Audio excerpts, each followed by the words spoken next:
a gente tem feito ao longo do ano, né? Com as obras de André Luiz.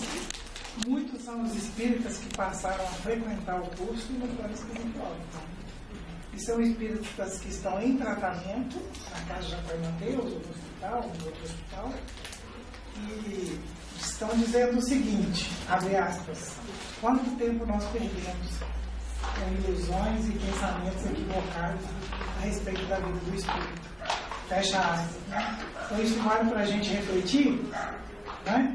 E ter que esperar chegar no plano espiritual para ter essa percepção. Né? Que a gente precisa boa noite. De uma vez por todas, a gente precisa internalizar isso. Nós somos espíritos de passagem aqui na Terra, como Cláudia, como Lúcia, como Cecília, como Ana, Oricélio, Márcia, Sérgio, da Treina, né? Espíritos imortais. E a gente tem um objetivo por estar aqui. Então, vamos dar graças a Deus pela essa oportunidade que a gente está tendo e aproveitar, né? E esses espíritas que estão aí conosco, né, que nós não estamos vendo, mas estão aí, graças a Deus, são muito bem-vindos, e que eles deem graças a Deus também pela oportunidade que eles estão tendo neste momento de refazer a ideia, refazer os conceitos, e refazer a caminhada deles, né? Então que a gente possa participar desse curso agora com mais alegria ainda, de poder trocar com eles, né, as figurinhas, e poder contribuir com essa caminhada, que é nossa também, né? Vamos lá.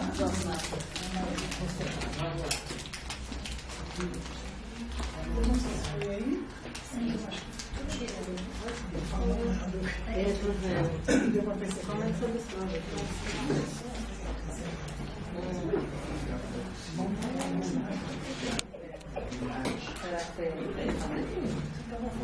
De oração mesmo, né? Acho que foi mesmo.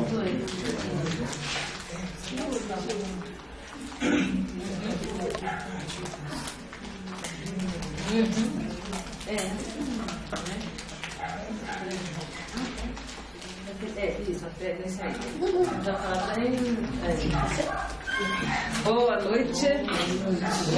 Boa noite para nós aqui que eu estou vendo, e boa noite para os que eu não estou vendo, né? Isso é muito importante.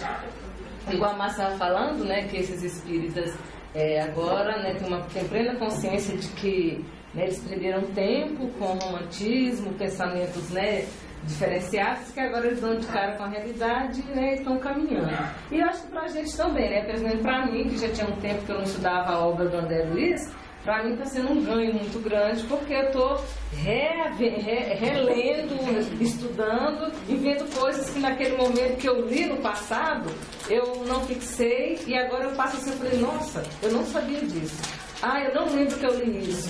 Então, cada vez que eu estou lendo a obra do André Luiz, eu começo a perceber que, apesar de ser uma obra que começou lá em 1946, por aí, é muito atual, coisas que agora que a gente está aprendendo, que agora que a gente está vendo, sendo colocado em prática. E é muito atual, né, gente? É muito moderno, não é nada assim mirabolante, e a gente vê que está acontecendo mesmo. Tem um livro do Chico Xavier uma vez, foi no Pinga Fogo, que ele falou assim, que ia chegar um tempo na humanidade que as mulheres não iam precisar mais engravidar porque ia ter um grande útero eletrônico. E agora eu estava vendo, né, numa revista científica, que eles estão projetando fazer isso, né? Com mulheres que não podem fazer isso, não precisa alugar uma barriga. Elas vão ter um útero eletrônico onde o bebê vai ser gerado e vai ficar lá, com todas as condições uterinas, né? Então, olha só, o pessoal já começou a trabalhar essa ideia, uma ideia que o Chico já trouxe há muitos anos atrás. E que a gente achou, quem leu na época, nossa, que coisa, o cara surtou de vez, né? Mas são o caminhar, né? Mas voltando aqui nos efeitos da oração. Então a gente tinha comentado, né, que a gente estava aqui embaixo assim, né? Que a gente falou assim, toda vez que o espírito se coloca nessa atitude mental, né, estabelece um laço de correspondência entre ele e o além.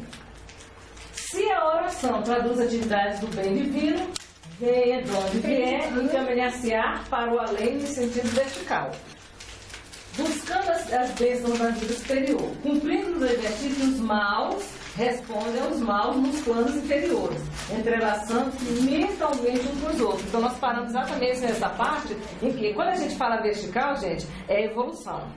Então, a doutrina espírita, ela usa essa questão de o crescimento vertical, ela está falando de evolução.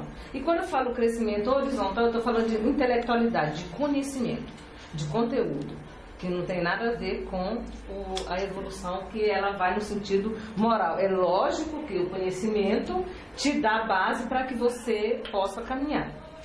Tá? E, como diz o livro espírita, seria bom que os dois caminhassem juntos, moral e intelectual. Mas, infelizmente, ou felizmente, né, porque a gente não pode colocar em dúvida os projetos de Deus, se as pessoas caminham nessa ordem, porque realmente há necessidade de caminhar. Né? O intelectual vai na frente e a moral vai seguindo, chegar um determinado momento que os dois se juntam.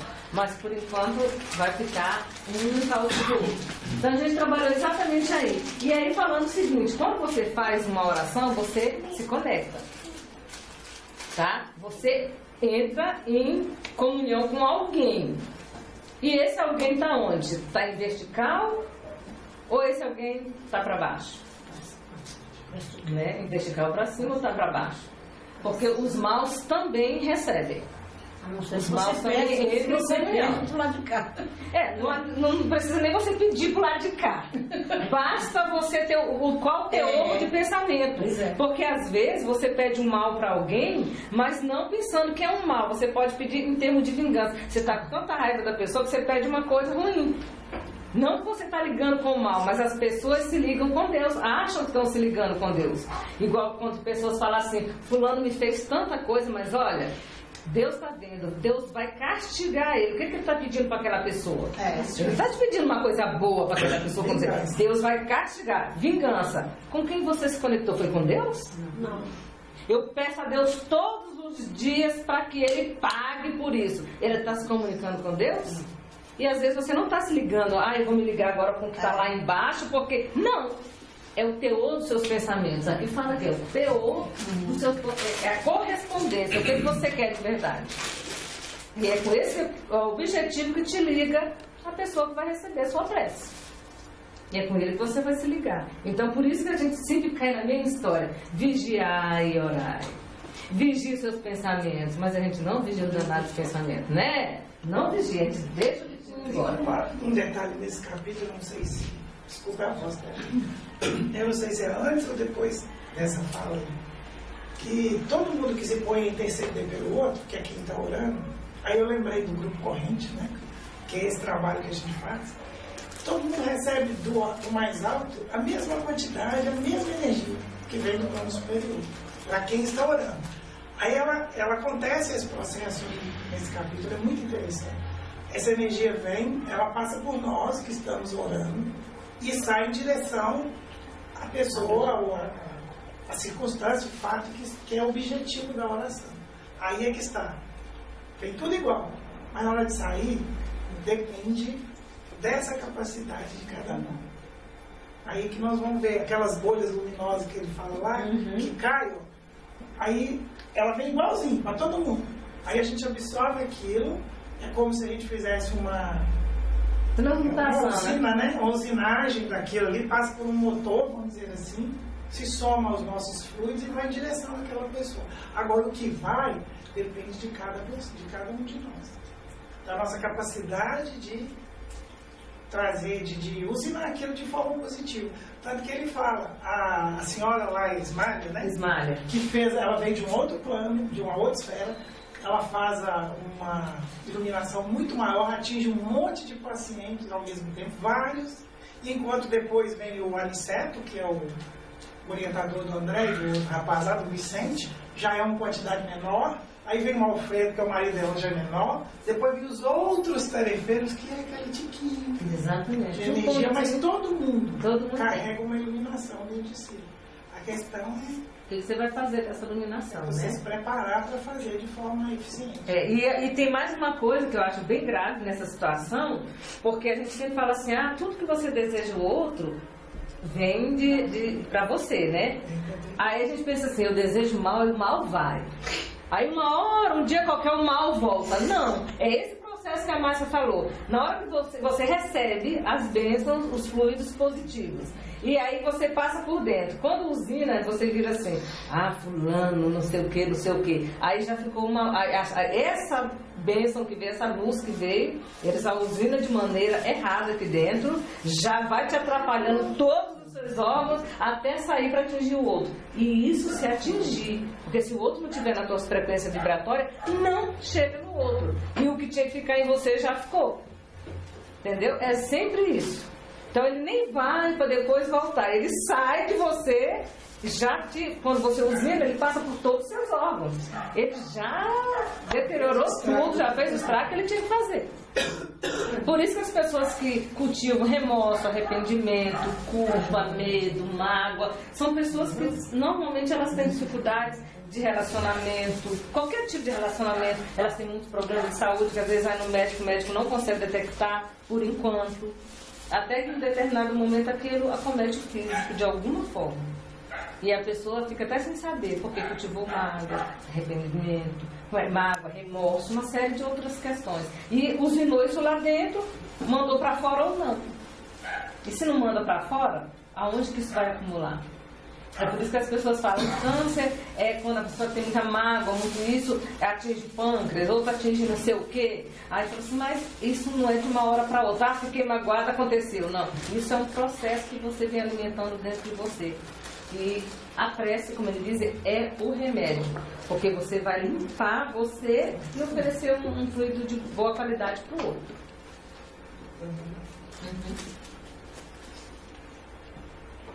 Aí ele fala assim, repare que nesse pavilhão, a gente já falou disso, né? Mas até comentou do monteiro de gente que tinha lá, quase 2.000, né? E aí ele comenta, né, que ali é uma estação de trabalho, as pessoas ficam lá quietinhas, recebendo e tal, as sementes que vêm de Deus, é como se fosse um lavrador. Então a pessoa está ali, ela está com a sua consciência trabalhando. Em que plano? De que forma? Em que vibração? Mas está ali. E eles recebem da mesma forma as bênçãos. E como é que ele está apto a receber? Isso depende de quem está lá, e o que eu estou recebendo, e o que eu tenho também de necessidade. Aí ele fala do sopro curativo, a Márcia já falou bastante dele, né? Então acho que esse aí já está bem tranquilo, que a Márcia disse que agora só... Inclusive desses 1980 abrigados, só 2 que acordam desse sono. 400 estão aptos a receber o tratamento. Dos 400, acho que tinha ali uns 25% que passaram, né, por essa terapia da prece, e só 2 conseguem acordar desse sono. Profundamente perturbado. Eles saem morrendo, né? O livro eles saem correndo assustados e sem saber, e vão embora. Aí o Vicente ainda pergunta assim, mas e aí? Ninguém vai correr atrás dele, o André quis levantar, correr atrás. Não se preocupe, eles não vão passar das muralhas da colônia, né? E vão ser recebidos em qualquer outro lugar, em qualquer outra parte para serem cuidados. Mas só 2, imaginem, não é? Imagina. O que não acontece com nós outros? Isso. Aí aqui é o caluniador. A Márcia contou a história, né? Do Alfredo e a Ismália, que o cara fez a calúnia e tal. A história não precisa contar, né? Não, que não precisa. Isso, a Márcia já contou essa história bem contada. Não contar a história. Aí ele fala assim, o criminoso nunca consegue fugir da verdadeira justiça universal, porque carrega o crime cometido em qualquer parte. Tanto nos círculos carnais, como aqui, a paisagem real do espírito é do campo interior. Então não adianta você correr, para onde você for, a sua consciência é que vai estar com você. Por isso é que é falado que a consciência, que é o seu juiz, é o seu tribunal. Por quê? Porque isso não some de você. Eu posso até fazer uma coisa numa vida passada e vir para cá, eu posso até me trazer, né, essa lembrança, que é muito boa, né, é uma misericórdia divina. Mas dentro de mim algo aponta o tempo inteiro que eu tenho alguma questão para resolver.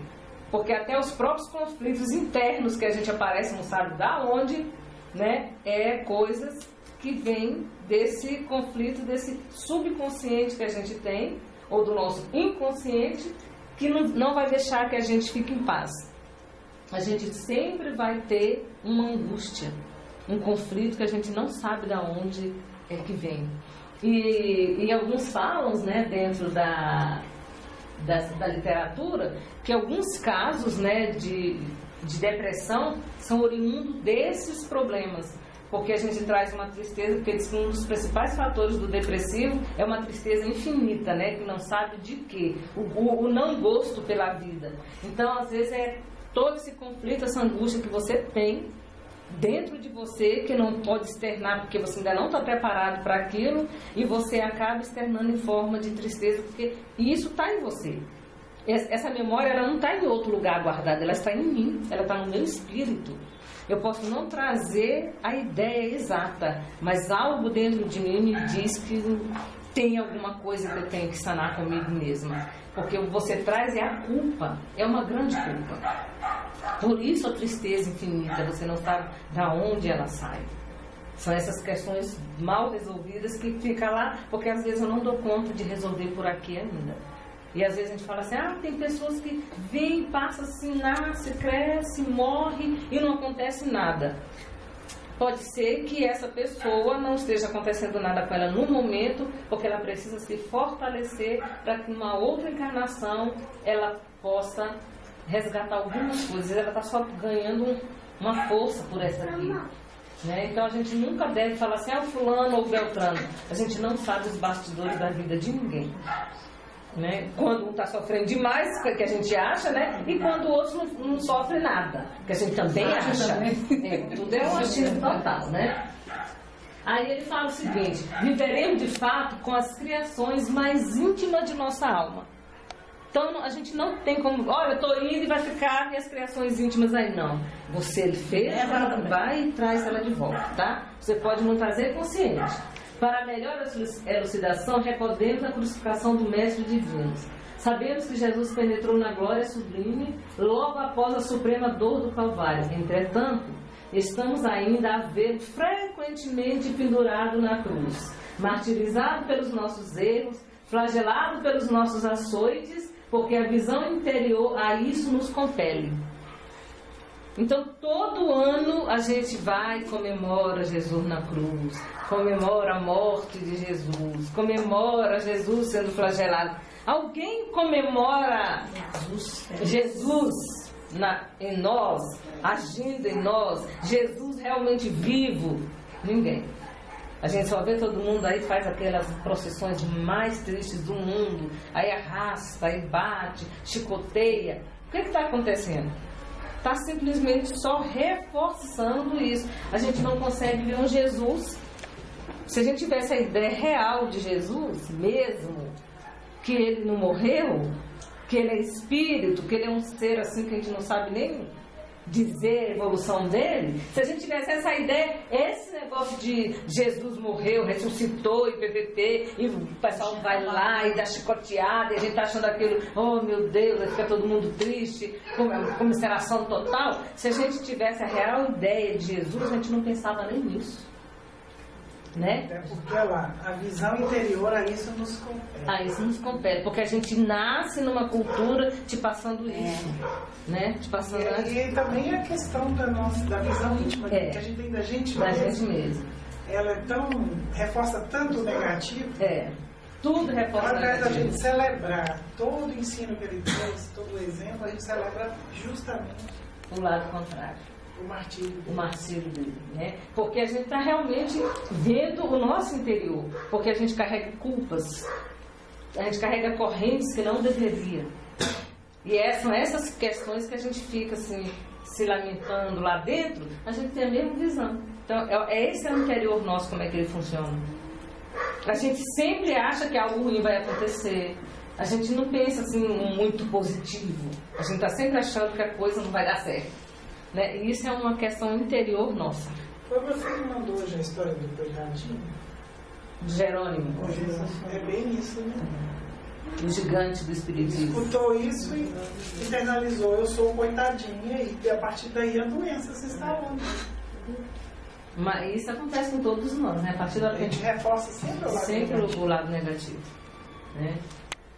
Aí ele fala assim, a condenação do mestre foi um crime coletivo. E esse crime estará conosco até o dia em que nos vestimos da divina luz da... O último ceitil, a gente vai estar aí, ó, como diz o povo, pisando no barro. O tempo inteiro, se lameando, até a gente conseguir. Mas essa redenção não é nem em relação ao esse crime coletivo, mas é em relação a nós, que a gente não se perdoa. Esse crime aí, ele já está até meio, né? É em relação a nós, porque tudo que a gente faz, a gente não se perdoa. A gente fica carregando, né? Essas correntes o tempo inteiro, essas culpas o tempo inteiro. Então, assim, para a gente prestar atenção, o que a gente está carregando? O que a gente está positivando dentro de nós? Né? O que eu estou reforçando em mim? É o positivo ou o negativo? Então, a gente tem que começar, uma das principais, né, ideias nossa aqui para esses estudos, é para a nossa reflexão mesmo. Analisar como é que a gente está caminhando. Né? Esse é um dos principais objetivos.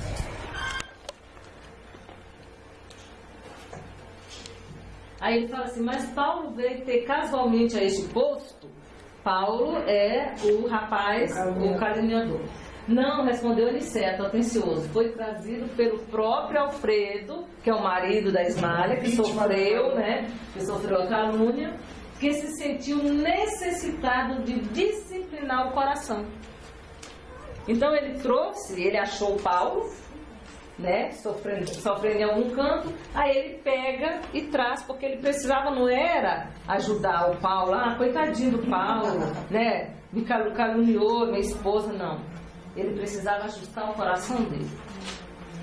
Então a coisa não estava do lado. Era mais importante. A coisa estava do lado de cá, né? Alfredo, todavia, não pôde ver Ismália enquanto não se desvencilhou das baixas manifestações do rancor. Então, quando ele desencarnou, ele não pôde ver Ismália.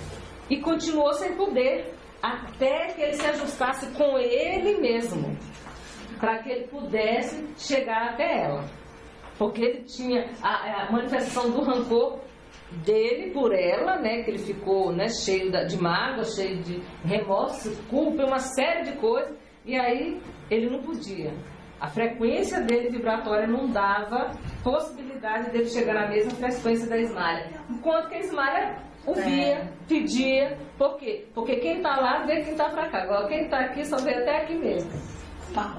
Nem tão para baixo também não. Dependendo para baixo, a gente também não tem essa condição. A gente só vê aqui onde a gente vibra mesmo. Muito para baixo não dá e para cima sem chance, né? Aí ele fala assim, tão logo adquiriu algum mérito, quer dizer, não é coisa grande não, gente, é um pulinho, né? Intercedeu pelo amigo infiel, pediu pelo Paulo, buscou no recanto abismal, porque ele estava nos abismos, que é uma parte muito baixa e muito densa da crosta, e tão nobremente se dedicou ao aperfeiçoamento de si mesmo. E ele fez isso como? Cuidando do Paulo.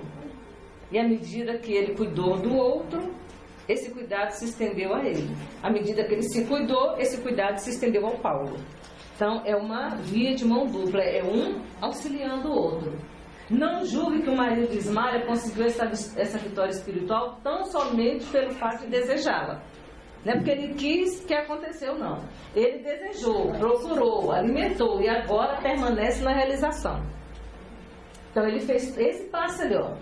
Ele desejou, eu quero. Aí ele resolveu procurar. Vou lá, ver se eu posso. E aí depois que ele pôde, falou assim, agora eu vou alimentar isso, vou fazer.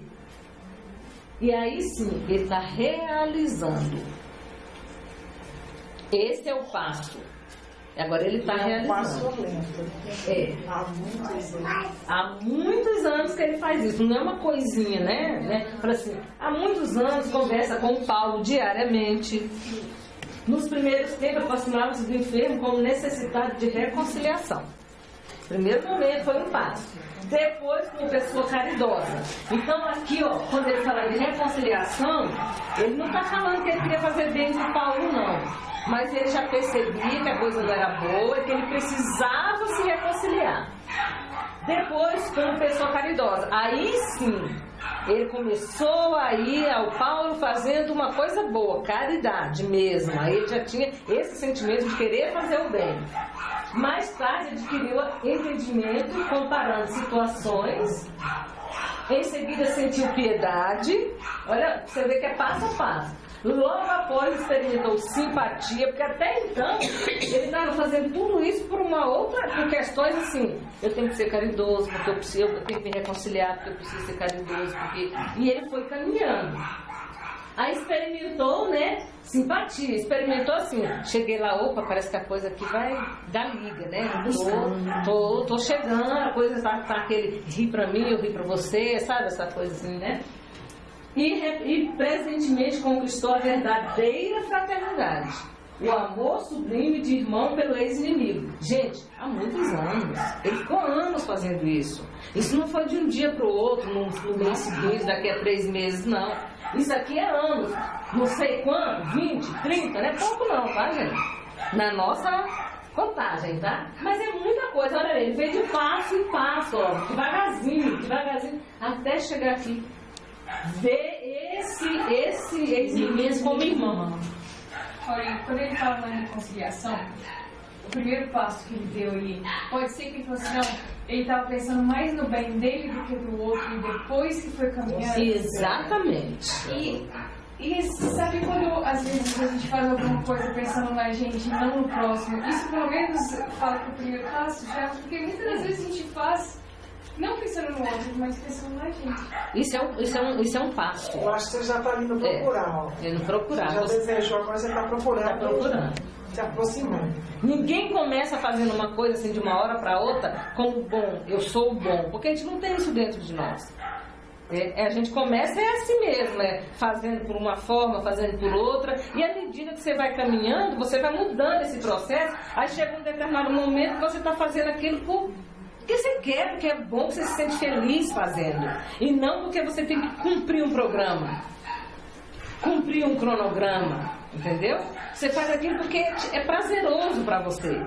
Não interessa, é prazeroso, é bom, sabe? É assim, você se sente bem, você não quer nada em troca, sabe? É assim, é bom, é bom. Mas a gente, até chegar lá, a gente tem que dar o primeiro passo também. Esse negócio de esperar ser bom para fazer, não. Você faz para ser bom. É o contrário. Aí ele chega como amor pelo irmão. De verdade. Aí sim ele pode chamar esse cara de irmão. De verdade. Porque ele fez toda uma caminhada para chegar aí.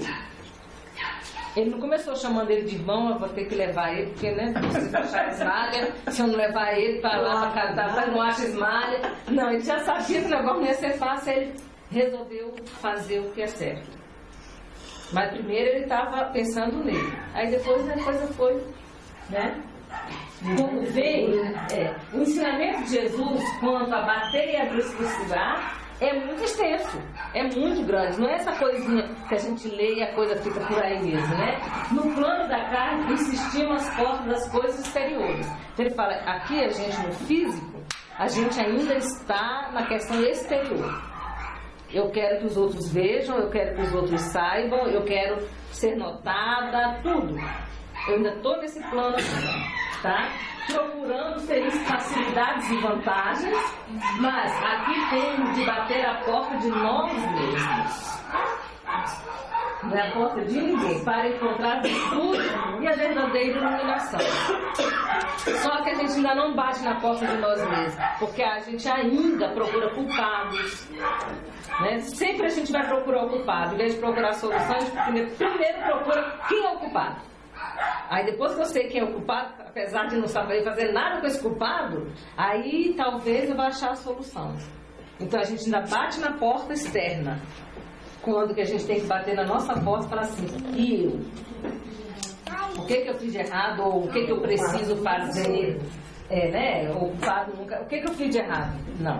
O que fulano fez de errado? Ou então a gente sabe que está errado, mas eu errei porque o fulano fez eu errar, o fulano, entendeu? A gente está sempre lá no externo.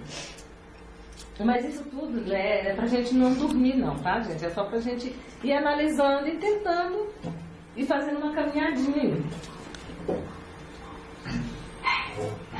A vida social, essa é uma parte boa, essa é uma parte bacana. Temos também aqui a nossa vida social. Então a gente passeia, vai no cinema, namora, beija na boca, diz que te ama, essas coisas boas, né? Casa, tem filho, tem coisa boa lá.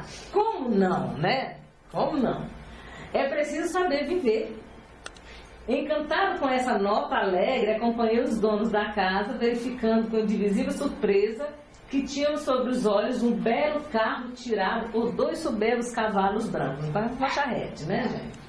Trata-se de veículo confortável e interessante, quase idêntico aos velhos carros de serviço público do tempo de Luís XV, em que eu vira mais de uma vez a publicação antiga. Nele chegará a pequena família da colônia próxima, que pelas informações de Aniceto, demorava a 3 léguas do posto, aproximadamente. Uma légua, um quilômetro, né? Não, são 6 quilômetros. Então tá muito longe. Nós estamos ruins, Helena, né? Tá pouco, né? 10 andares, 18 quilômetros. 18 quilômetros já é.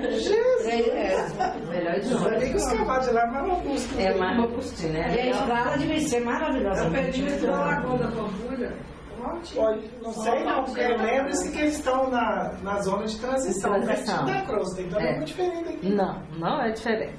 Olha, Nós até mostramos o caminho aí. olha o romantismo.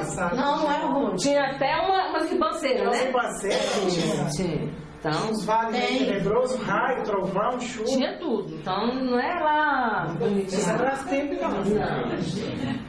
Nosso amigo Bacelar é chefe de turma de assistência aos nossos irmãos do Circo Carnaval. Então, o estava chegando lá. Tem longa experiência dos homens e conhece-os como ninguém. Há muito que aproveitar nas suas observações. Então, o Bacelar vai chegar lá, como ele trabalha nessa assistência para os encarnados, eles que conhecem as pessoas, né, como ninguém, pelo menos lá do grupo deles. Então, na conversação lá do ciclo social, eles vão ter umas informações muito bacanas que ele passa. Esse capítulo também Recorde seus doentes comuns, para a gente recordar os doentes comuns, né? Muito raramente lembram a medicina preventiva. Então, nossos irmãos comuns, dificilmente a gente lembra de uma medicina preventiva. A gente só procura o médico quando a gente já está na tampa beirada, né? De modo quase invariável, espera a positivação das moléstias para buscar o recurso preciso. Alguém, parece com alguém aqui assim? Não? Aqui todo mundo vai todo ano fazer prevenção? Eu vou todo ano. Bom, tá ótimo já. Necessito de anestésico para o socorro do bisturi. Foge ao regime tão logo surge a primeira melhora. Parece com alguém aqui, começa a tomar um remedinho ali, aí dá uma melhora, larga o remédio pra lá, esquece de tomar um dia, toma no outro, Tem que tomar direto. joga fora. Pois é, desse jeito, né?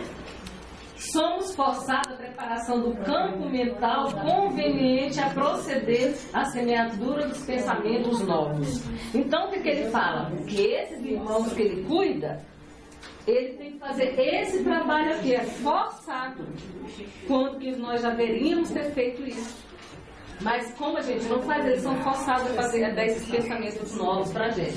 Velar pela germinação, ajudar os rebentos minúsculos e aguardar a obra do tempo. Então ele joga lá a sementinha e seja Deus quiser. Vamos aguardar o tempo passar, né? Nossa luta não é simples, porque se o clínico do mundo encontra sempre familiares amorosos dispostos a cooperar com ele em benefício do doente, o que encontramos por nossa vez são enormes legiões de elementos adversos à nossa atividade restauradora e curativa. Então aqui, quando uma família vai, ajuda o médico, enfia o remédio na boca do doente, coloca o celular para despertar para o doente tomar o remédio, está ali todo mundo cooperando com o médico, aqui no físico, tá, gente? Lá onde ele trabalha, na colônia onde ele trabalha, não tem nada disso. Eles têm lá uma legião de elementos que estão contra aquele indivíduo. Então, se eles puderem esconder a receita, quebrar o celular, jogar a caixa de remédio fora, eles vão fazer. Trocar o remédio para o cara ficar mais doido ainda. Mais doente ainda. Quanto mais eles... Olha aí, ó. E para nosso conhecimento, essa legião, esses elementos, eles não ficaram com raiva da gente lá porque a gente está doente, não. A gente cultivou isso ao longo das nossas encarnações e aqui também, enquanto a gente está no caminho. Aí quando a gente chega lá, aí eles têm uma forma mais acessível a nós, porque nós estamos na mesma condição vibratória, aí é mais fácil de achar. Aqui a gente ainda tem um corpo orgânico que nos protege de alguns ataques. A gente ainda tem uma casa que quando a gente está morando lá no grupo, eles rezam pela gente. Entendeu? Quer dizer, a gente não dá nem conta de rezar. E lá? Lá a gente não tem isso. Quando eu chego numa situação dessa, eu estou no mesmo campo vibratório, porque eu adquiri isso aqui. Isso não foi mágica lá. E sempre estão falando isso e a gente não se preocupa com as nossas afinidades e o teor dos nossos pensamentos. Em geral, o médico do mundo presta socorro a quem deseja recebê-lo, pelo menos nas ocasiões de graves perigos. Nós, porém, isso quem fala é o bacelar, meus amigos, muitas vezes temos de prestar assistência aos que não a desejam, por viver sob véu de profunda ignorância. Aí a gente pensa assim, meu Deus, será que tem gente que não quer receber atendimento? Tem, nós aqui também. Muitos de nós já passamos por isso, ou em alguns momentos passa, ou faz. Quem não conhece aqui, gente, fala, eu não vou no médico, não. Pra que eu vou no médico? Eu conheci gente assim, eu vou no médico, chega lá, o médico acha de doença, procura doença, tá aqui um remédio. Não vou tomar isso aí não, que esse remédio me piora. Tem um caso, quando a pessoa também que a gente vê na rua que é drogada e tudo, às vezes tem que entrar com liminar para poder cuidar dela. Porque se a família não permitir, isso tem que ser da própria pessoa querer. Exatamente. Tem que ter uma liminar para poder tratar uma pessoa que está doente, ou então está drogada e tal, e ela se não aceitar. Mas não precisa nem nesses casos tão complicados. Em casa mesmo, nossos pais, primos, conhecidos nossos, que tem isso, entendeu? Então, às vezes, os idosos que estão lúcidos ainda, eles também passam por isso. Às vezes não querem tomar remédio. Não vou tomar remédio, não. Não preciso, não. Não preciso. Já me falaram, faz mal. E aí as vacinas, né? As vacinas, tá vendo vacinas aí? Entendeu? Então a gente tem que. Não adianta a gente olhar e só olhar coisa com o olho assim, é lá. Não, é cá. Cá, é aqui. Entendeu? É nós aqui que fazemos esse tipo de coisa. E nós. Por ignorância. Por ignorância. E nós saímos daqui, porque a turma está lá, não é o pessoal que a gente. Meu Deus, de onde apareceu esse povo? Não. São de nós aqui que saímos e vamos para lá. Não é coisa que veio de outro canto, não. Não é uma mágica aparecer essas pessoas lá. Somos nós, gente. São as nossas atitudes mesmo. Mesmo. Quando a gente não toma um remédio, esquece de tomar um remédio da pressão, essas coisas assim. Ou então, não vou tomar hoje, não. É desse jeito. Por quê? Às vezes é profunda ignorância. Você não sabe. Não conhece. Mas também, às vezes, não faz porque não quer. Não é por ignorância, porque também não quer. Aí nós temos notícias interessantes, né? Possibilidade de trabalho. Creio que os sofredores que atingem o seu núcleo já se encontram a caminho de excelentes realizações, né? É uma pessoa que fala lá para ele, né? Para o André e para o Vicente. Naturalmente que os irmãos desequilibrados, que por lá existem, já se torturaram pelo vagaroso despertar da consciência. Já sentem remorsos e arrependimentos, indicativos de renovação. São sofredores que melhoram progressivamente porque o ambiente da cidade é de elevação positiva, onde a maioria vive com bondade, a maldade da minoria tende sempre a desaparecer. Isso ela comentando lá com o André. Nosso lar, portanto, mesmo para os que choram, possui soberanas vantagens espirituais. Então ela fala que o ambiente de nosso lar, ele é propício para as pessoas. E que essas pessoas que estão lá, apesar de doentes, apesar de precisar de muito tratamento normal, mas eles já têm uma questão positiva. Né? Ela vai falar isso porque ela vai fazer uma comparação. Vocês conhecem lá muitos espíritos sofredores, mas em Campo da Paz conhecemos muitos espíritos obsessores. Então, o Campo da Paz é onde ela trabalha, né? Lá poderá existir muita gente que ainda chora, mas em nosso meio é muita gente que se revolta. No nosso lar, ela falou, tem muita gente que chora, né? Mas no dela, lá onde ela trabalha, tem muita gente que se revolta. Aí ele fala assim, e é mais fácil remediar o que geme que atender o revoltado. Então aquele que chora, que geme, que fica se lamentando e tal, é mais fácil de cuidar. E os que se revoltam? Que não quer mesmo saber de nada. Por revolta. Aí ela fala assim, nas câmaras a que se refere, vocês retificam erros que já apareceram, dores que já se manifestaram. Então lá na câmara de retificação está esse povo ruim, mas já foi identificado. Mas aqui, meu amigo, somos compelidos a lutar com irmãos ignorantes e perversos, que se sentem absolutamente certos nas fantasias perigosas que esposaram. E vemos-nos obrigados a atender a doentes que não acreditam na própria enfermidade. Normalmente, esses irmãos que não acreditam na própria enfermidade são enfermidades psíquicas e não as enfermidades do corpo. Que lógico que chega um determinado momento que afeta o corpo perispiritual, que para eles esse corpo é tão denso quanto o nosso. Tá? E eles estão revoltados com o quê? Com tudo, com tudo. E o pior de tudo, eles não admitem que eles têm problema.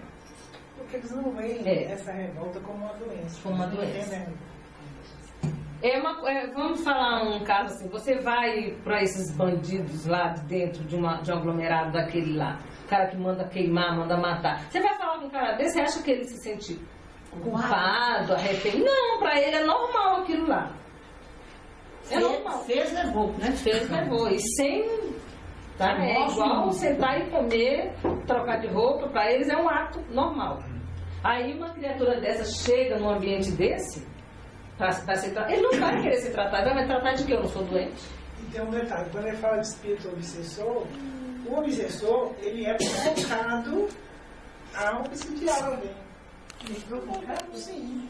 Ele não vai influenciar, ele não vai se vingar de alguém sem motivo. Ele paga. Alguém paga ele. Alguém o provocou. Então toda obsessão começa numa atitude negativa que você reage contra ela. Domingo mesmo eu dialoguei com uma pessoa assim. Chegou aqui e se disse claramente obsessor. Eu sou obsessor, eu preciso de ajuda, eu quero sair dessa. Eu achei super legal. É a primeira vez que um obsessor chega numa reunião dizendo que ele ajuda. E ele foi narrando que era assim, era é como se fosse um balai de gato, né? Um gato uma hora estava no espiritual, outro no físico, o que estava no espiritual você sabe, obsidiando do físico, aí uma hora ele invertia, queria vingar, e eles ficavam nesse processo, há 4 ou 5 reencarnações. Mas ele nem lembra mais como isso começou, mas teve um fato. Ele falou, não lembro porque eu não quero me lembrar. Ele não queria se lembrar. Ele apagou momentaneamente da mente dele.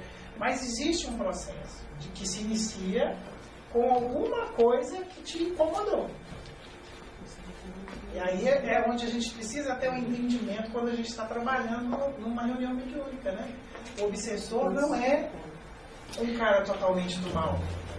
Mas o que o levou a chegar naquela situação? É uma coisa que alguém Se a gente for provocou, buscar lá do início, teve uma provocação. E foi isso que ele deixou muito claro pra gente, né? Depois ele contou uns outros fatos lá, que melhor não comentar, melhor não comentar, mas ele deixou muito claro isso.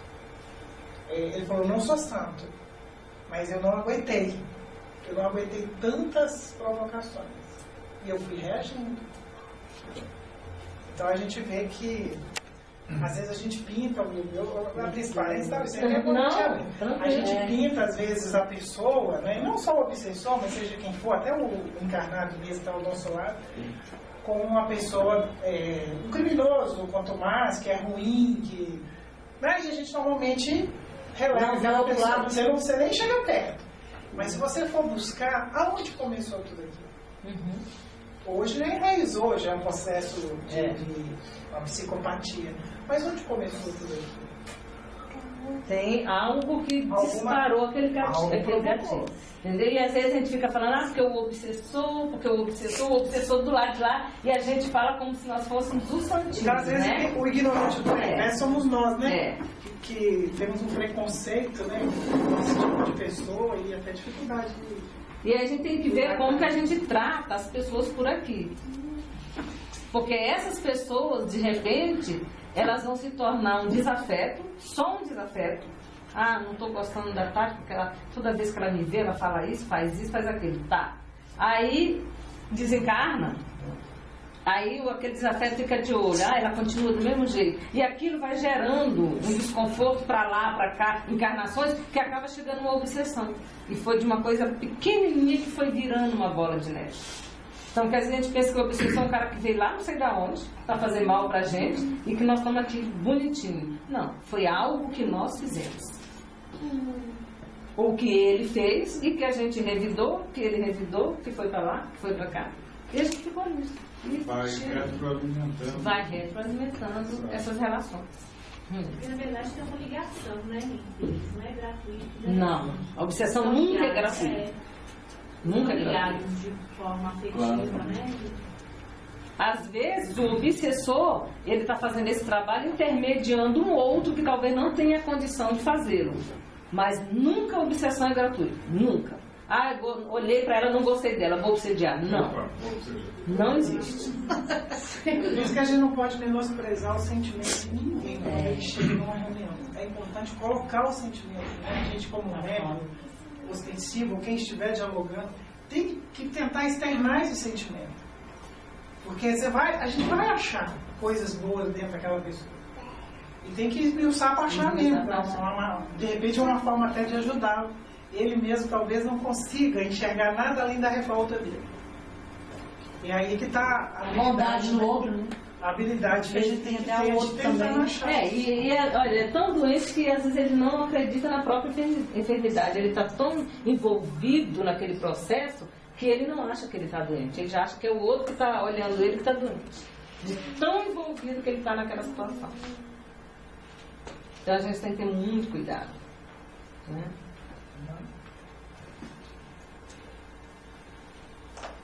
Aliás, é natural que assim seja. Estamos a pouca distância dos homens, nossos irmãos na carne. E sabemos que na crosta a situação não é diferente. Quantos materialistas se fantasiam por lá de filósofos? Quantos demônios com capa de santos? Quanta má fé a fingir generosidade e boas intenções? A influência da humanidade encarnada em nosso núcleo de serviço é vigorosa e inevitável. Então a gente fica pensando assim, o desencarnado, o desencarnado. A gente está sempre falando do desencarnado. Mas e nós? Olha lá que ele está falando. A influência a gente tem lá. É vigorosa e inevitável. Por quê, gente? Que ela é vigorosa e inevitável.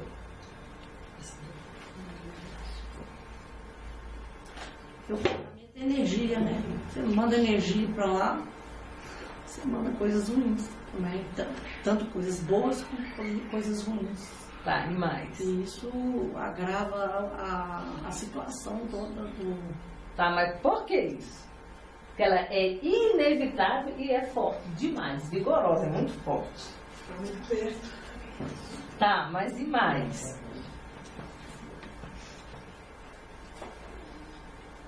E mais? Por que isso acontece? Porque o mundo espiritual é o espelho daqui. E mais? Nós estamos só no externo. Na verdade, aqui é o espelho já. Sim. E mais? Nós estamos até agora só dando volta em torno do negócio. Estamos só no externo. A gente age pelos pensamentos, então a gente está pensando como se você tivesse a mesma vibração, atraindo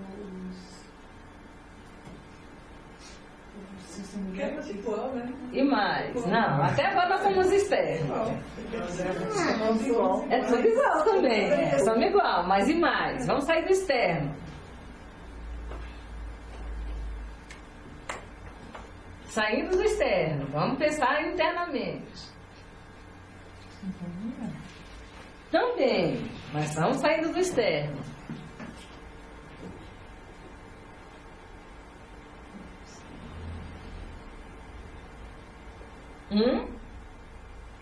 Gente, pelo fato simples. Nós temos um monte de pessoas nossas lá que já desencarnaram. E tem um nós aqui todos que estão encarnados e que vão desencarnar e que vão para lá. E aí, ó, pai, mãe, primo, tio, amigo, qualquer um que já desencarnou, a gente não se mantém ligado a eles? Ligação. Ou seja, a gente já se conhece. A gente já se conhece. Por isso que é inevitável e é vigorosa. Porque eu penso nos meus entes queridos que já desencarnaram. Ou nos meus inimigos. Ou nos meus inimigos. Aí tem gente, por exemplo, eu vi semana passada, alguém falou assim, morreu graças a Deus. Aí eu, graças a Deus. Então a gente do inferno pra lá. Olha a ligação. Vigorosa. Como é inimigo, não se gostava, inevitável. Aí quando eu penso na minha mãe, vigorosa, inevitável. Quando eu penso no meu pai, no meu irmão, vigorosa, inevitável. Quando eu penso nos meus avós, nos meus tios, todo mundo já desencarnou. É vigoroso, é inevitável. Meus amigos. Eu estou sempre em ligação com eles. Não interessa se eles estão num plano bacana ou num plano denso. Não interessa. A minha ligação é vigorosa. Onde eles estão? Não sei, mas a ligação é vigorosa. Eu estou sempre em comunhão com eles, o tempo inteiro. Mandando pensamentos, trazendo pensamentos. O Kardec não fala pra gente que os espíritos influenciam na nossa vida muito mais do que a gente possa imaginar?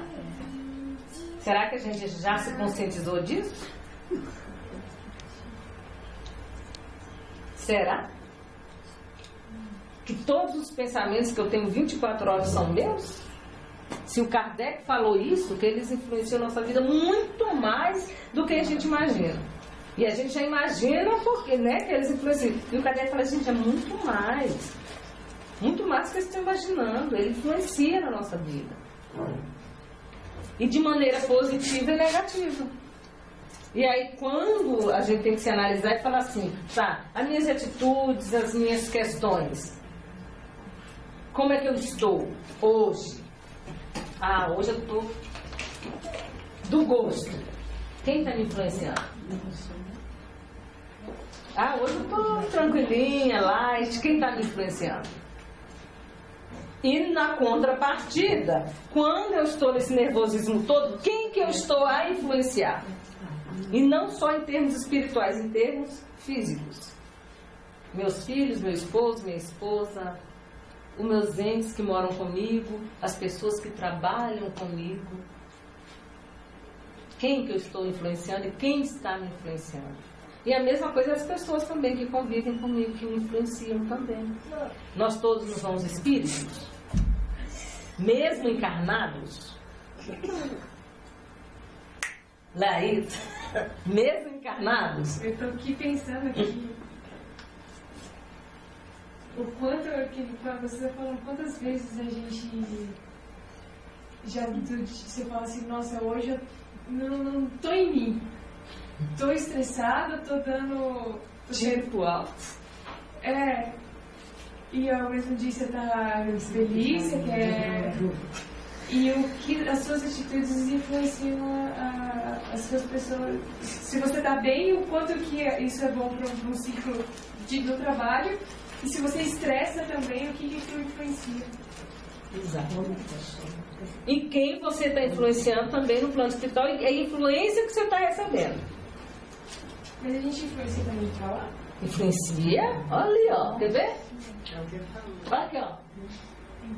Não, mas nesse caso, assim, como a gente está pensando assim, no dia a dia? Não, porque você não faz nada sem pensar. Por mais que você, naquele momento, você não se concentre, e assim, vou ficar nervosa, vou ficar estressada, estou ficando estressada. Não. Essas questões emoções, elas vêm, né? E aí, quando elas vêm, você está com espíritos em sua volta o tempo inteiro. Quem que você influenciou naquele momento com o teor dos seus pensamentos, que é energia, que tipo de energia você espargiu? E que tipo de energia você pegou de volta? E essa energia afeta todos, encarnados e desencarnados. Do mesmo jeito que eu influencio quem está do meu lado. Exatamente. Eu tenho aqui Somos todos espíritos. Tá? Desse jeito. E com mais um agravante. O espírito mesmo desencarnado, ele recebe maior quantidade, mais rápido do que o encarnado que está do meu lado. E a mesma coisa é o de lá para fazer com você aqui. Entendeu? Então, vigiar esse pensamento.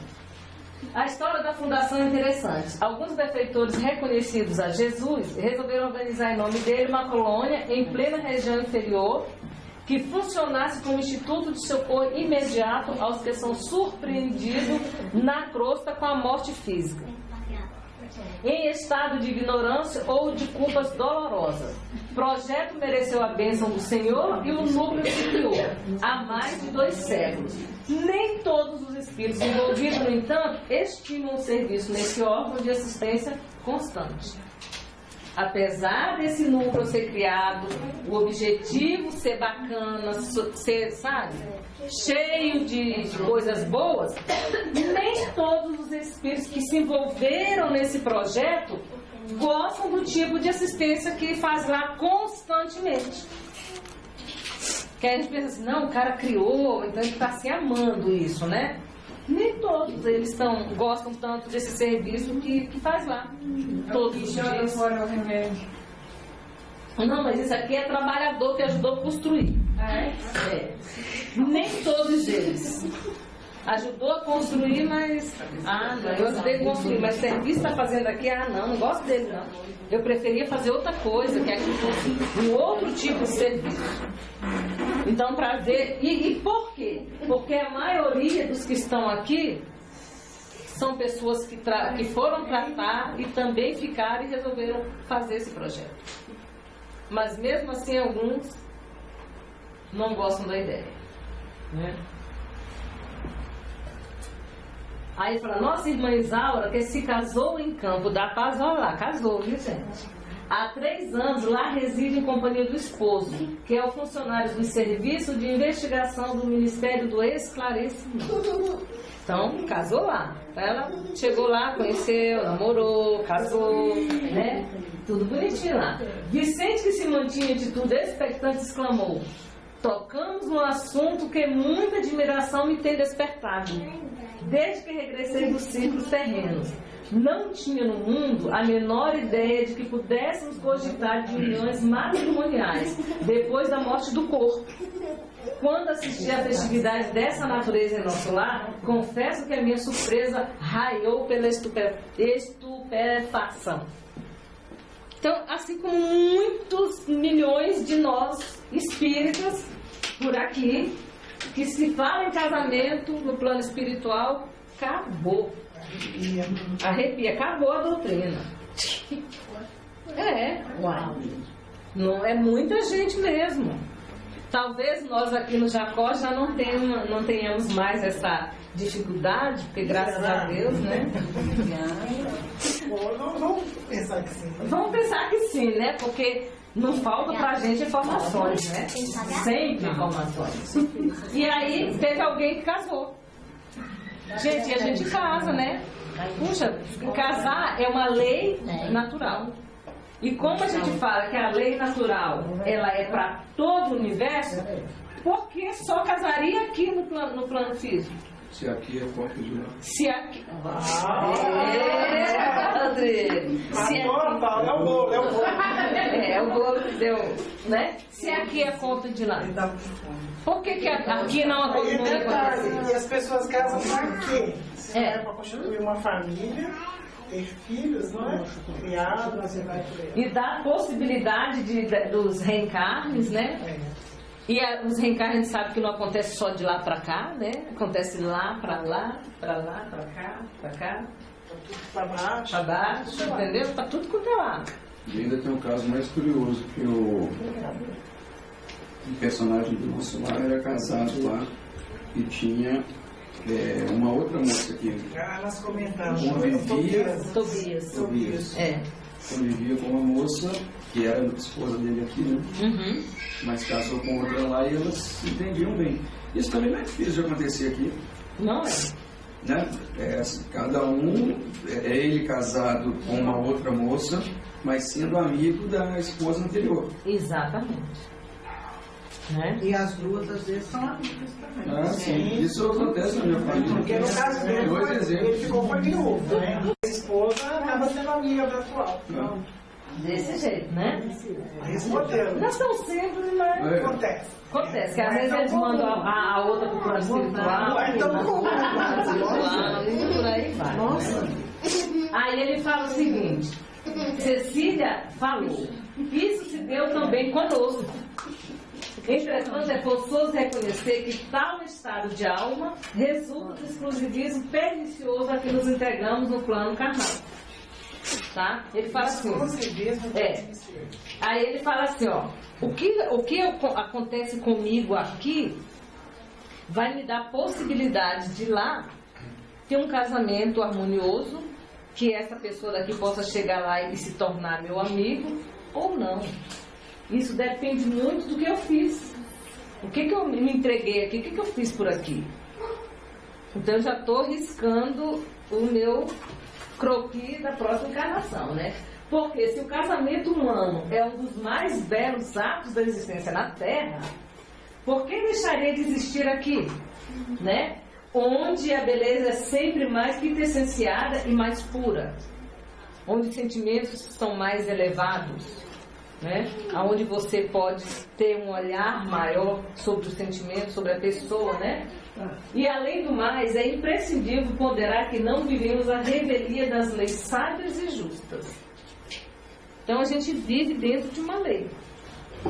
E se eu trabalho dentro dessa lei, eu tenho essas benesses.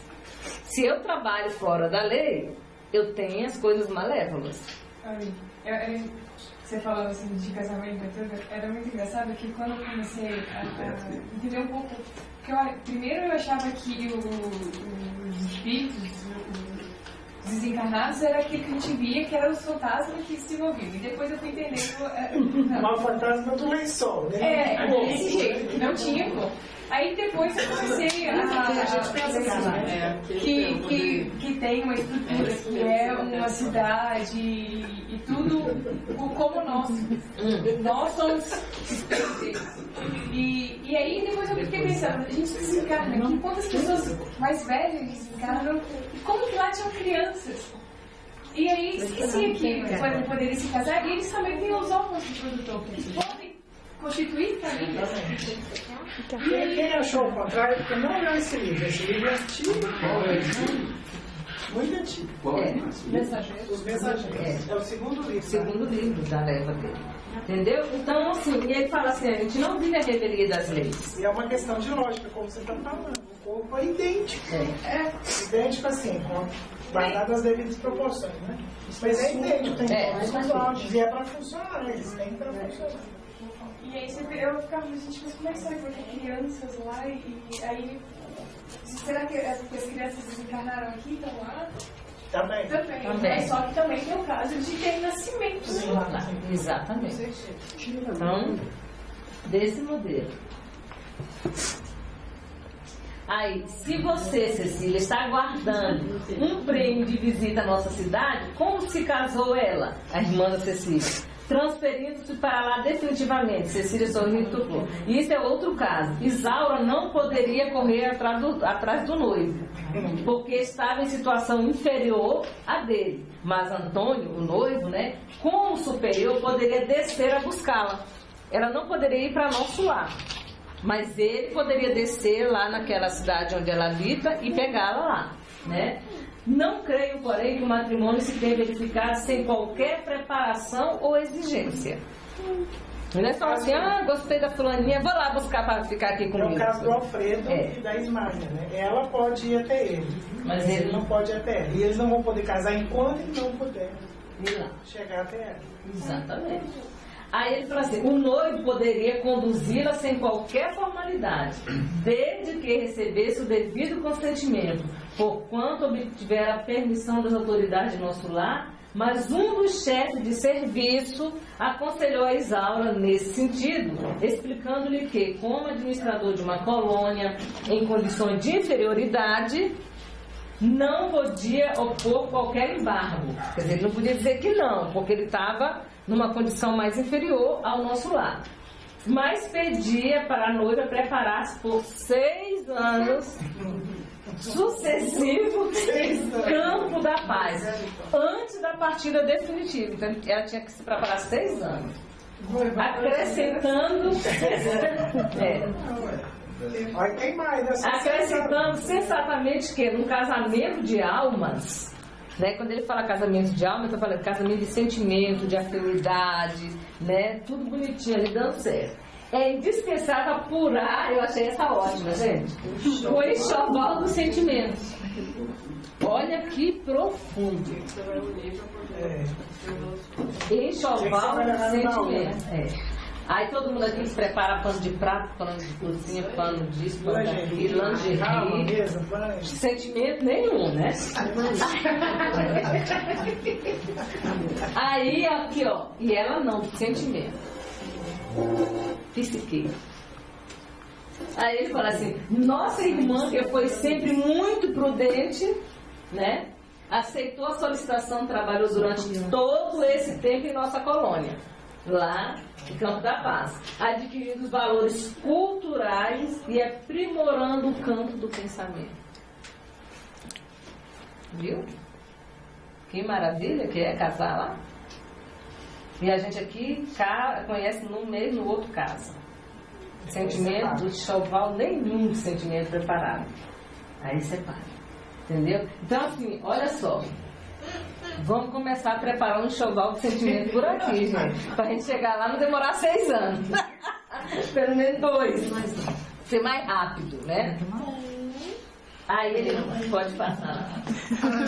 Aí ele fala assim, nossa cidade prepara em média 15 a 20 reencarnações diárias e torna-se imprescindível assistir os companheiros ou tutelados. Pelo menos no período infantil mais tempo, que compreende os primeiros 7 anos de existência carnal. Então, em toda a colônia, gente, tem reencarnação, tem preparo de reencarnação. Porque a gente fica pensando assim, nossa, mas onde será que toda? E a gente veio de alguma colônia, nós não viemos do meio do espaço, não. Surgiu da poeira, assim, do nada. A gente veio de alguma colônia. Qual? Não sabemos. Mas a gente veio de alguma. E essas pessoas dessa colônia são responsáveis por nós. Muito de perto até os 7 anos. Depois, fica só no vai que eu tô te vendo. Entendeu? Mas a gente é ligado a alguma colônia. Eu fiquei sabendo que eu sou Nova Alvorada. Então tá.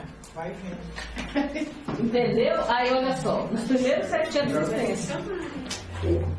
Depois. A missão é pra mim.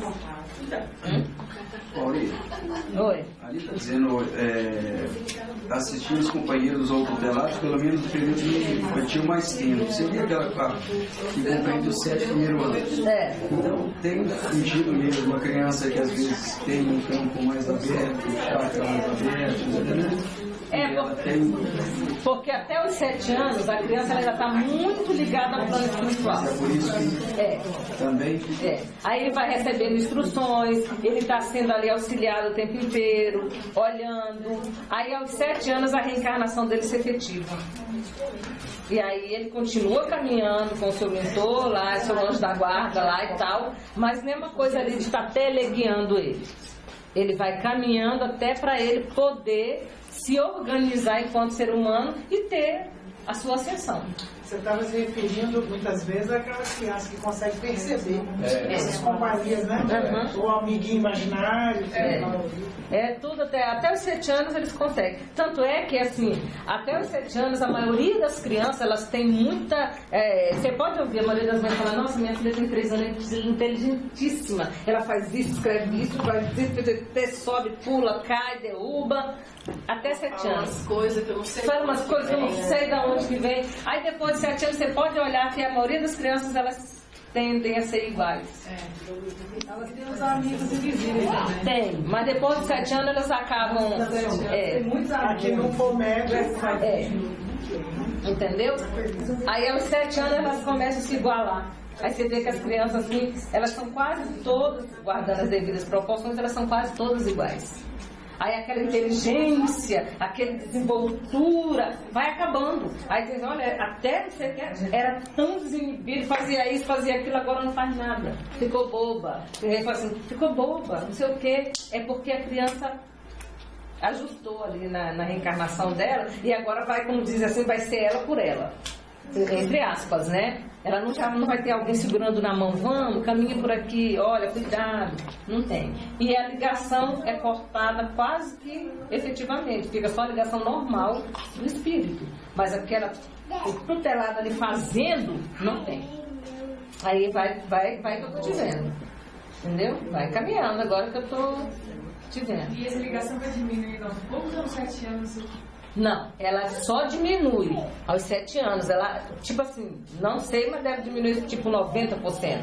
O resto que fica é a nossa ligação espiritual com a nossa pátria espiritual. Essa fica. Mas de ver irmão, amiguinho imaginário, ficar falando coisas que a gente não sabe de onde saiu, fazendo coisas, não. E essa ligação, ela tende a acabar exatamente para dar autonomia para você caminhar com suas próprias pernas.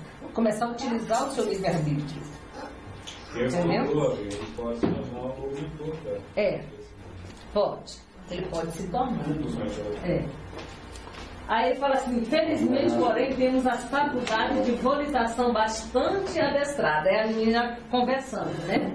Que é lá, nessa colônia, eles têm uma capacidade de volitação bem adestrada, dado o tipo de socorro que eles dão, tá? Aí ele fala assim, além disso, somente nossos instrutores vão ao serviço sozinhos. Eles nunca vão sozinhos a não ser os instrutores. Aí ele fala assim, quanto a nós, não saímos a não ser em grupos. Necessitamos auxílio recíproco, não só no que diz com a eficiência, senão também no que se refere ao amparo magnético. Então ele falou assim, os mentores, os instrutores, eles vão sozinhos porque eles já têm conhecimento, eles têm a questão magnética bem desenvolvida, então eles não precisam sair em grupamentos. Mas as pessoas que estão ali auxiliando, né, os tarefeiros que trabalham no auxílio, eles todos conseguem voltar, porque eles trabalham isso na colônia deles, e mais eles só andam em grupo. Por quê? Porque um auxilia o outro e um também pode dar amparo magnético se o outro necessitar. Porque eles não são ainda formados, né? Então eles vão estar sempre andando em grupo. No trabalho de assistência aos outros e defesa de nós mesmos, não podemos dispensar a prática avançada e justa da cooperação sincera. Trabalho em equipe. Então a gente tem que aprender a trabalhar em equipe, porque nós precisamos um dos outros para trabalhar. Um completa o outro na tarefa.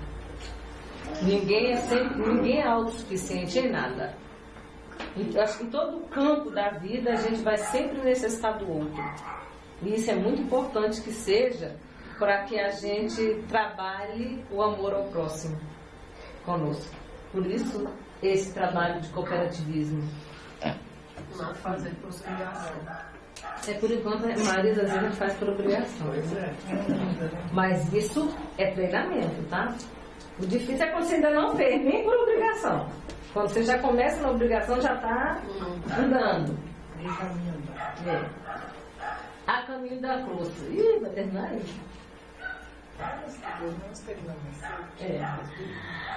Tomamos o carro, agradavelmente surpreendido. Então tem um carro lá, né? Aí eles estão vindo para a crosta. Não é só chiclete, não. Não, eles vêm fazer um trabalho, né? E aí eles vêm num carro chique, bacana, com motorista e tal. Aí ele veio e falou assim que é muito difícil descrever essa pequena máquina. Que mais se assemelhava a um pequeno automóveis de asas. Olha que lindo, né? Maravilha. A deslocar-se impulsionado por um fluido elétrico acumulado. Não creio, toda a vida, que possamos aproveitar a máquina até a crosta. Quem fala isso é o Aniceto. Calculo que só poderemos voar até o meio-dia. Em seguida prosseguiremos a pé. Não era uma estrada florida igual Chapeuzinho Vermelho, não. Era uma estrada bem vizinha. Aí ele falou assim, isso, porém, só acontecerá somente quando não hajam vocês criado asas espirituais. Chica, pensando na asa. Tá indo assim. Que possam vencer todas as resistências vibratórias. É sério. Semelhante realização não pode não estar distante. Esse distante aí, gente, não fique pensando aí que é 5 anos, não, tá? No menos 5 bilhões de anos. Dependerá do esforço que desejarem despender no trabalho aquisitivo. Aí a gente pensa assim, nossa, deve ser o trabalho de recolher o irmão ali, é claro. Não. Isso é milênios, milhões de anos para frente, depender do trabalho aquisitivo. O que eu quero trabalhar? Todo aquele que coopere de espírito voltado para Deus, que ainda não é o nosso caso, poderá aguardar sempre o melhor. Não é promessa de amizade, é lei. Aí o que vocês me falam disso aí, gente? Trabalho. Pensamento. Não, falando da asa aqui, ó. Essa asa espiritual que ele fala, não é promessa de amizade, é lei. E não estou falando de volitar não, tá? Porque volitar o povo já volita, tá? Estou falando de asa espiritual. O que vocês me falam disso? Da asa espiritual? Assim, eu vou dar uma viajada aqui. Eu imagino tipo, como se fossem os anjos, sabe? Que são seres não vou falar puros, mas mais evoluídos que a gente imagina.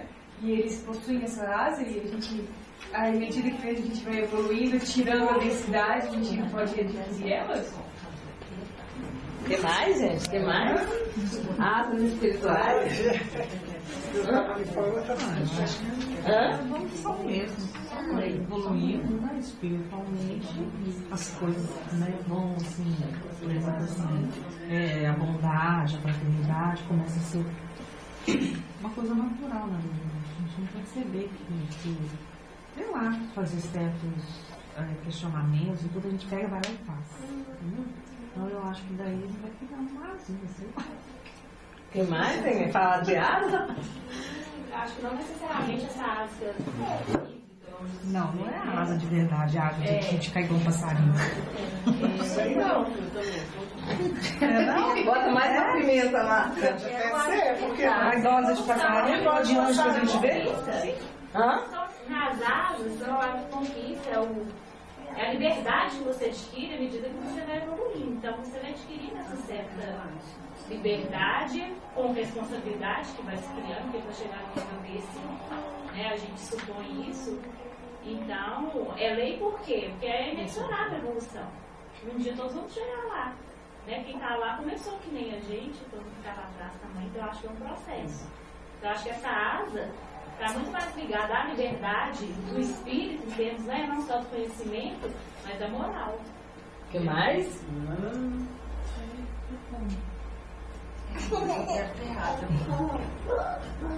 Mata de passarinho, como diz a Sônia? Como E anjo tem asa? Mas igual eu gosto de você pode contar É claro. É claro. um sonho que minha mãe teve? Minha mãe, uns anos atrás, Evidente, né? ela sonhou que ela chegou no quintal, o quintal da minha mãe lá é muito grande, assim, então ela chegou no quintal e ela ouviu um barulho de bater de asas, né? E o meu irmão estava construindo lá. E aí ele veio, aí minha mãe viu um espírito com asa, fadigado, carregando um outro espírito nos braços, carregando. E aí ele não tinha, estava sem força para poder alçar voo. E minha mãe fez oração. E no que ela rezou, ele adquiriu energia e voa de novo.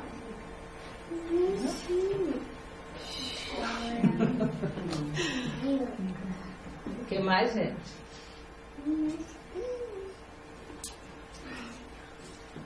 Quem já leu O Abismo, do Ranieri, o Ranieri, ele, quando ele olha, ele vai nos abismos e ele olha para o alto, ele vê Ismael. E aí ele pergunta para o mentor dele quem é aquele ser iluminado, aquele anjo alado. E aí o mentor dele fala assim, iluminando aquele lugar. Aí ele fala assim, é Ismael. Ele é o único que tem a condição de vir aqui, e ele é o único que tem a condição de levar daqui aqueles que clamam, né? Porque ele fala que ele é um ser alado e que quando ele bate as asas iluminam todo o ambiente abismal dos abismos e levanta todos aqueles que naquele momento já estão prontos para receber o amor que eles necessitam para começar a acordar. Eles não estão acordados, eles estão inconscientes ainda. E o que a gente pensa disso? Aí ele fala assim, ó, vai depender do trabalho aquisitivo de cada. Não. Pode ser que sim ou pode ser que não. Sabe por quê? Porque quando a gente lê o Velho Testamento, a gente tem muito escrito lá de seres alados. Quem são esses seres? Quem são? Então a gente tem que pensar o seguinte: aquelas coisas que a gente ainda não consegue abstrair de verdade, vamos deixar em stand-by. É difícil de... É difícil de Quando abstrair. você pega ali Brasil, coração do mundo, né? Jesus e Ismael sobrevoaram. Ainda, o Brasil ainda selvagem, né? Aí você não sobrevoaram com a capa do super-homem, de avião. Vai voltando, não sei. Mas o volitar, a doutrina já Só conhece. viajando na maionese. Já conhece, então eu falaria volitar. Mas ele Não fala Sobrevoar. sobrevoar. Pode ser que seja essa asa? É só uma abstração, pode. Mas pode ser que seja algo além da nossa capacidade de entendimento? Pode. Então, enquanto a gente não tem essa noção, Porque ali é necessário que você vença as resistências vibratórias. Então, se Ismael conseguir vencer no abismo, imagina o que é a vibração no abismo. do abismo. Se a gente for, a gente não volta. Eu, pelo menos, garanto por mim que se eu for, eu fico por lá. E se a gente tiver força para chegar lá? Se tiver condições de chegar. Porque a gente não porque consegue atravessar. Tem isso em relação a onde nós estamos. É. Aí você tem que vencer aquelas resistências vibratórias e ainda por cima voar. É uma energia positiva muito grande. Eu não chamaria de energia positiva. Não, é energia mesmo. É energia mesmo. É energia mesmo. Essa positiva fica por nossa conta aqui, porque a gente vive no positivo. Né? Aí ele fala que coopere de espírito voltado para Deus, gente. Isso aqui é muito importante. Porque a gente ainda não coopera com o espírito voltado para Deus. Ainda não. A gente coopera pensando em nós. Eu acho que é bem em nós, porque quando a gente pensa em nós, a gente podia até fazer algumas coisas diferentes, porque, né, gente, mas a gente tá aí, ó. Muitos não, né? Muitos Tá caminhando. Mas esse voltado para Deus, a gente ainda não faz. A gente ainda não faz isso. Não está na nossa condição ainda evolutiva. A gente está caminhando. Mas isso a gente ainda não faz. Porque a primeira coisinha que acontece com a gente, o primeiro culpado a gente acha Deus no caminho. É Deus, por que Deus fez isso comigo? Oh meu Deus, eu não mereço. Entendeu? Aí a gente já bota Deus Já não é de merecimento. A gente já coloca Deus na conta do injusto. E a gente aprende de cara que Deus tem toda aquela predicação que a gente extrema. Mas na hora que pisa no calo, meu Deus, eu não merecia isso. Como é que eu estou cooperando? Não. É complicado. Então, é um caso a pensar. Eu me aceitaria crucificado. Hã? Eu me aceitaria crucificado. É, em nome de Deus, eu faria isso. Mas lembrou bem. Gente, eu não aceito quase nada em nome de Deus. Imagina que é crucificar.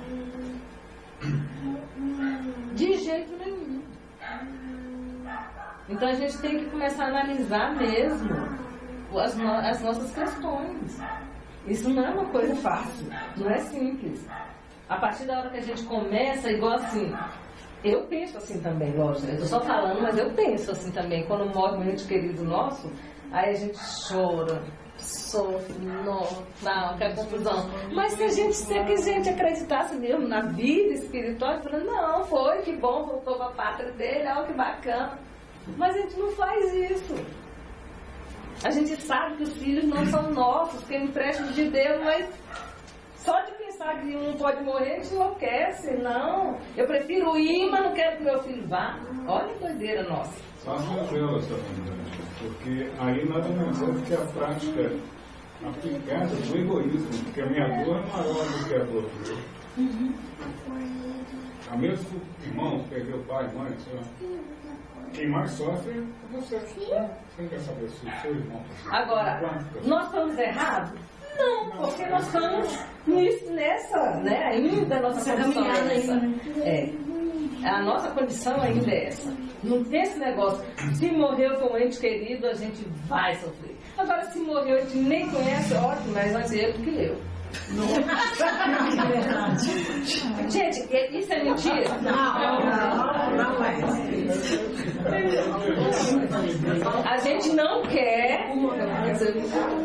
A gente não quer que o filho do outro morra, porque se a gente é mãe e pai, a gente sabe da dor da perda, ok? Mas se tiver que escolher, vai ele do que eu. Não, tá ótimo. Tem muita mãe. Eu lembro que a Carolina, quando estava trabalhando no Isoleta, lá vai muito, chega muito esses bandidos, povo ali de Ribeirão, das Neves. Então ela disse que tinha um rapaz que chegou baleado e ele chegou e morreu. Aí chamou a mãe, chamou a família. A Cacá ficou tão impressionada, porque mãe é mãe, né? A Cacá disse que quando a mãe chegou, ela virou e falou assim, oh meu Deus, muito obrigada de você ter escutado as minhas preces. Aí todo mundo falou, por quê? Ela falou, porque eu pedi a Deus todo dia para levar ele, porque lá com Deus ele está muito melhor do que comigo. Pelo trabalho que ele dava para a mãe. Mas ela não sabe o que é o lar. Ela não sabe o que é o lar. Mas vamos olhar a coisa agora pelo outro lado. Vamos olhar a coisa pelo outro lado agora. Ela fez esse pedido não porque ela queria que ele morresse, mas como ela acredita num Deus bom, amoroso, e que quando a gente morre a gente vai. Ela pensou, falou assim, gente, Deus vai cuidar dele pra mim. Exatamente. Ele estava dando trabalho para ela. Ele estava sempre entrando mais ainda em coisas erradas. Tem muito disso. Era um meio para dar fim, né? Não foi por causa da adoração. Eu sei, realmente. Chegou o momento dele. Olha, gente, nós falamos da prece lá atrás, hein? Prece. A prece. Vamos lá, gente? Tem o negócio.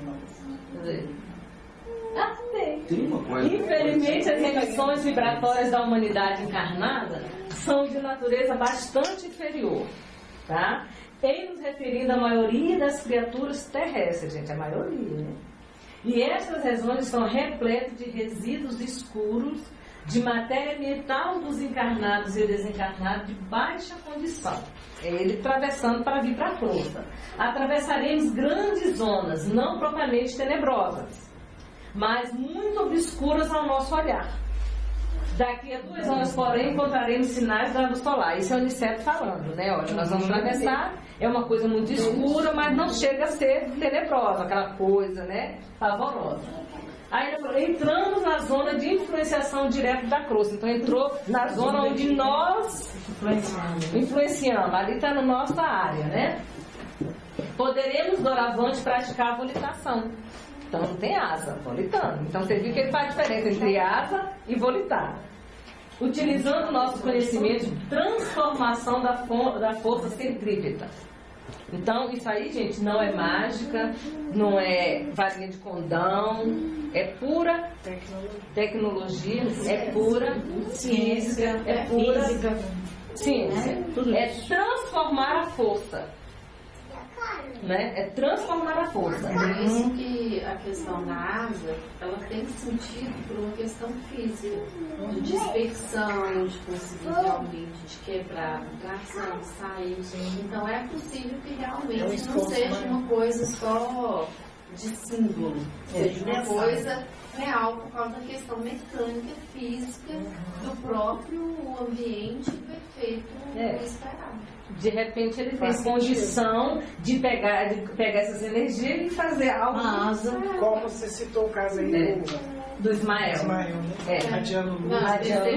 Então cada vez que ele mexia as asas, a luz cobria. Aí quem estava vendo asa, mas será que era asa mesmo ou era só a energia em movimentação? A força do vento é muito forte. Então pode ter sido efeito de energia com luz, com vento. E dá uma ideia. Pode ser, né? Deu uma asa iluminada. A luz que nos banha resulta do contato magnético entre a energia positiva do Sol e a força negativa da massa planetária. Olha que contraste, né? Como nos orientamos? Indaguei curioso, porque ele falou assim, nós vamos chegar no Rio de Janeiro. Aí ele falou, legal, aí olhando de cima para o outro, mas como que eu achei o Rio de Janeiro? Onde que o Rio de Janeiro está aí? Aí ele vira e fala assim, antes de tudo, respondeu a Unicef, é preciso não esquecer que nossas colônias estão situadas no campo magnético da América do Sul. Então a gente já está ali, dentro do campo magnético. Qualquer bússola seria sensível, então qualquer bússola não daria o norte para chegar, então ela ia ficar rodando lá com ele, né?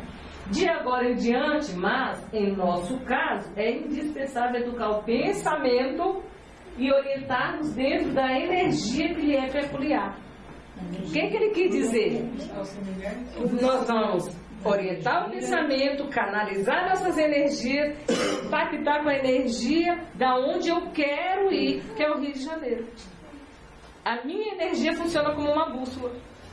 Ela que vai te orientar, né? E ele vai me orientar para eu chegar no local. Mostrar o seu caminho. E traça um rastro. Exato. Eles traçam rastro. Eu também, desorientado do jeito que eu estou,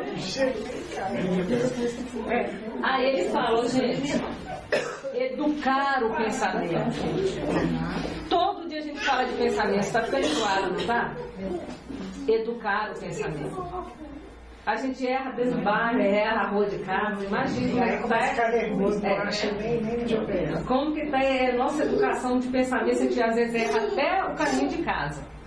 Entra na rua errado, passa dentro da casa, não consegue entrar na garagem, é uma confusão. Como estão nossos pensamentos? Esse negócio de pensamentos é muito sério. Aí ele fala, oficina de nosso lar. Acaba aí. Identificava agora a presença de muitos desencarnados de ordem inferior. Isso aí é pra gente, pra tocar terror na gente, viu? De ordem inferior. Seguindo os passos das pessoas, dos transeuntes vários, ou colados a eles. Eu fiquei olhando assim, meu Deus, será que tem alguém colado assim? Em abraço singular, olha lá, agarrado, o cara andando sozinho. Aí às vezes você fala assim, nossa, eu tô com uma dor nas costas, perna pesada, será que eu tô carregando alguém agarrado em mim? Pode estar acontecendo. Muitos dependuravam-se a veículos. Olha lá, a gente está dirigindo e um monte de gente pendurada nele assim, né? Contemplavam os outros das sacadas distantes, tudo penduradinho nas janelas nossas lá. Imagina, visual, né? Aquele monte, a gente carregando nas costas, pendurado na nossa cabeça, sabe? Que as coisas assim, pendurado na janela, no nosso carro. Mas isso é porque eles não conseguiram viver em uma colônia ou eles estão muito apegados aqui? Não. O que você acha?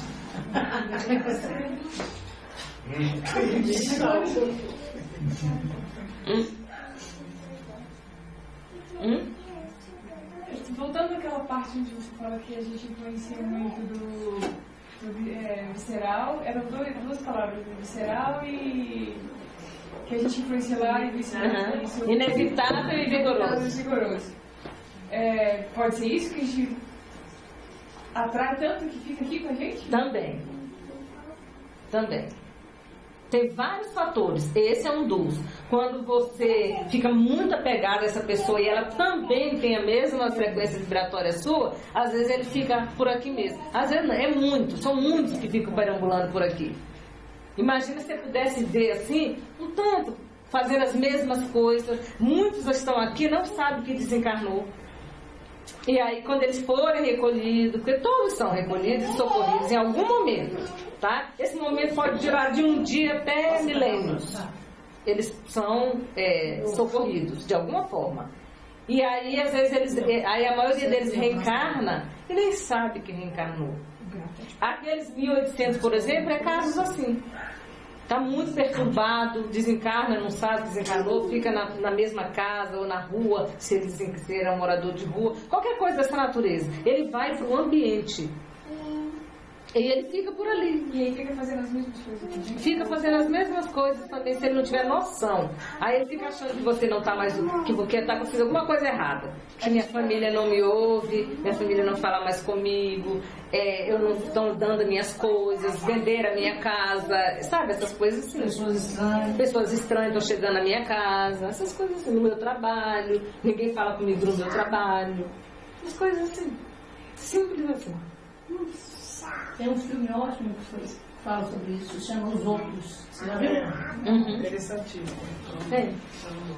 Tem um que eu não sei o nome dele, que eu assisti há muito tempo, que tem um pessoal que toca piano e não sei o quê, e o filme está passando todo, e você acha que o pessoal que está lá na casa, que chega, que muda, que fica tocando piano, não sei o quê, não, a gente acha que eles são reais. Nossa, esse filme é antiguíssimo, tem mais de 20 anos. Não é assim também, não. É mais de 20 anos. Eu acho que é muito bom. É 20 anos. Deve ter 15 anos, né? Tem medo? Aí voltando aqui, ó.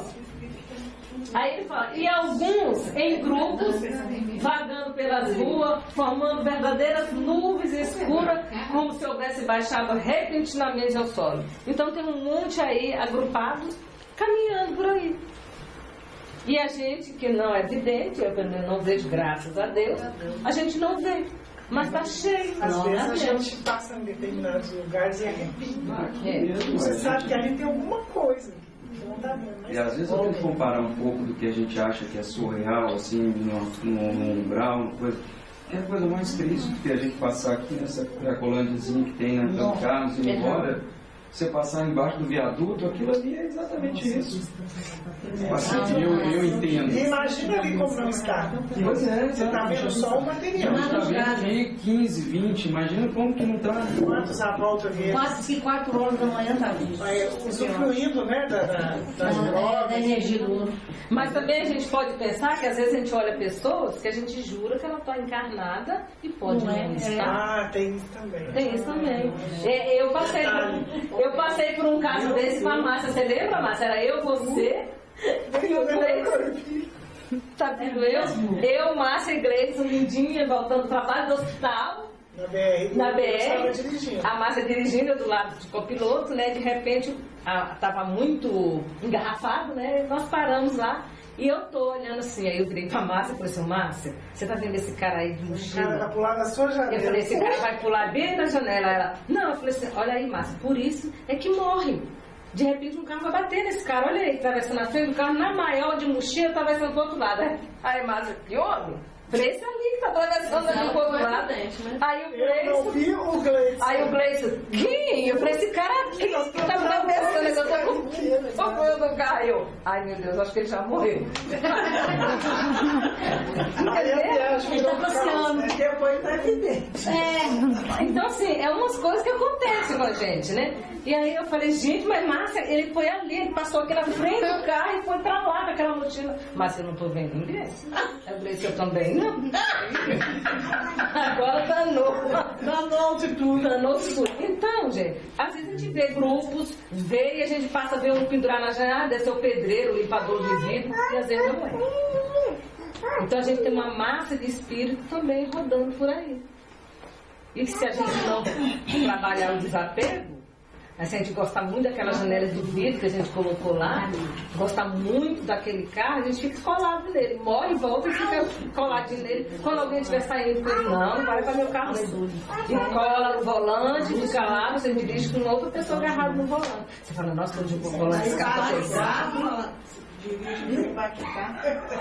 Entendeu? Então a gente tem que ter esses cuidados. Mas olha só, não é pouca gente. Não é não. Forma verdadeiras nuvens escuras. Para fazer nuvem As nuvens de gafanhoto. mais ou menos assim. Entendeu? Então, é tudo isso aí. E a gente fica aqui pensando, fica de bobeira, nas esquinas, dando bobeira, entendeu? A gente tem que começar a avaliar muito como é que estão nossos pensamentos. E as atitudes. E as atitudes, principalmente. Isso é, de vez em quando é bom a gente parar para fazer essas análises, né, gente? Quem que está do meu lado? Quem está passando na frente do carro? Quem está passando na frente do carro? Né? Quem está dormindo comigo? Ai, credo. Quem é? Gente, é bom lembrar que dentro da casa da gente tem proteção, né? É claro. Mas se eu abrir a porta e der aqui a entrada, entra. Né? E não tem ninguém que pare isso, porque é mental. Dentro da casa espírita tem proteção também. Mas se eu convidar a entrar, eles deixam passar. E vem junto com a gente. E quando a gente vai embora, a gente leva também. Pra casa. Tá rindo.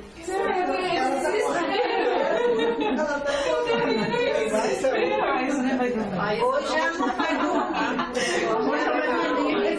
Gente, obrigada, tá? Até fevereiro. Alguém tem alguma dúvida quanto a gente, quem a gente está levando para casa? Quem a gente está levando? Eu queria fazer uma reflexão. Às vezes as questões elas não são palpáveis. E se a gente for estressar com isso, é complicado. Porque na realidade não é somente isso. A obsessão que a gente sofre de encarnar para encarnar, entendeu? Mas se for pensar em todos os fatores, então, com o tempo, né, eu fui aprendendo a observar muita questão de reação corporal a emoções e situações, e eu estou, né, 1 ano e pouco em gestão de pessoas, e eu estou vendo quanto que isso realmente influencia e que pesa, quanto que as pessoas ao nosso lado, elas nos influenciam de uma forma assim, a ponto de eu conseguir identificar realmente, depois de uma reunião, depois de uma questão. Então, a coisa não está longe não, tem coisas que estão muito mais próximas e que às vezes são muito mais pesadas. Então a gente tem que preocupar com o nosso interior, com o nosso eu, em nos cuidar, em nos proteger, literalmente ao arai e vigiai. E, né, óbvio que a gente tem que ter conhecimento de tudo isso, nos auxilia, mas não é para poder estressar, é realmente para poder... Porque a questão abrir a mente, abrir a mente. O objetivo não é, nossa Deus, porque é a auto-obsessão, gente. Essa é uma das que mais pega. Porque tudo isso que acontece no plano espiritual, igual a gente falou no início, é coisa que a gente leva daqui, gente. É o que a gente faz aqui. Isso não vem mágica. Né? Isso não é mágica, é o que a gente falou no começo. Tudo isso só acontece pelas nossas más atitudes, pelas nossas más escolhas. Filha, o livro acabou ou você vai começar? Não, tem mais finalzinho que a Márcia vai rematar pra gente. Tem que já começa hoje. E assim, é coisa que a gente faz por aqui. Isso não é mágica, não. Não apareceu do nada. São nossas relações aqui. Se a gente não se ajustar, se a gente for pensar no Evangelho, gente, Jesus deixou a coisa bonitinha pra gente. Que ele tem a história que o cara vai lá entregar a oferenda dele. Né? E aí, quando ele chega lá, né, o sacerdote dele vira e fala assim: volta, reconcilia-te com teus inimigos e depois volte aqui para trazer a sua oferenda. Então, e aí Jesus vem e fala assim: reconcilia-te com os teus inimigos enquanto estás a caminho. Qual é o meu caminho? Enquanto eu estou vivendo nisso aqui. Por quê? Porque são esses meus desafetos que eu vou levar. E são eles que eu vou trazer. E são eles que eu vou trazer como família. São eles que eu vou trazer como marido. São eles que eu vou trazer como filhos. Eu que vou voltar como filha deles. Enquanto eu não me organizar com eles, eu não vou me livrar dessa roda. Eu volto, trago, vou, não sei o quê. E vai por aí. Então não é nada mágico. É eu que faço isso. É eu que arrumo essas confusões. Igual eu falo, as relações pessoais. Se eu ficar muito presa aqui, eu não olhar para dentro de mim, isso não vai se ajustar. Porque o meu desafeto, ele foi um afeto. Eu não tenho desafeto se ele nunca foi um afeto meu.